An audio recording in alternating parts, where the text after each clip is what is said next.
Look, too, as Bob just mentioned, developing this morning, 3 people are hurt after a SEPTA trolley goes off the tracks and crashes into a building. Shaynah's on the scene, and we're getting our first look at the surveillance video as well. Shaynah.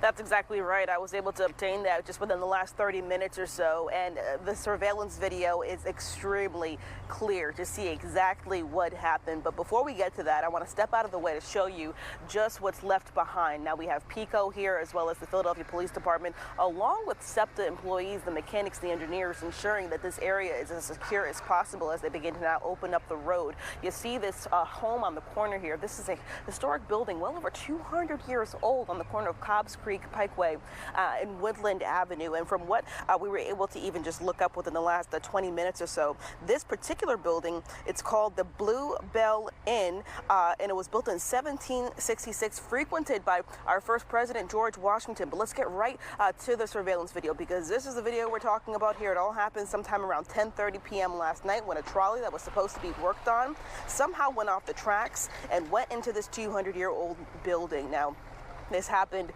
again with a mechanic apparently that was on board at the time, and 2 people, as you can see in that surveillance video, were in the SUV, that white SUV that it made contact with before it eventually went into the building.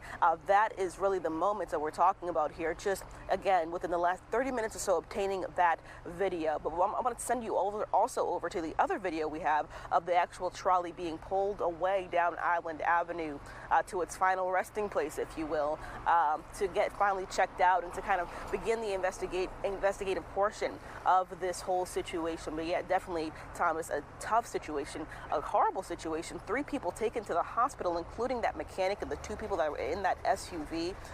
We were reading along with the information that we had about the Blue Bell Inn, and as I mentioned, extremely historic. It was actually used during the British occupation of Philadelphia, for all of you history buffs out there. So this is not just any building we're talking about here, and sadly to say that it survived wars, it survived occupations, but it couldn't survive SEPTA, and now we're looking at the aftermath of that as the investigation now continues into how this all happened and how a trolley went off the tracks like that. Thomas?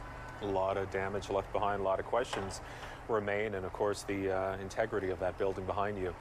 Shaynah, thank you. Keep us updated. 5:05.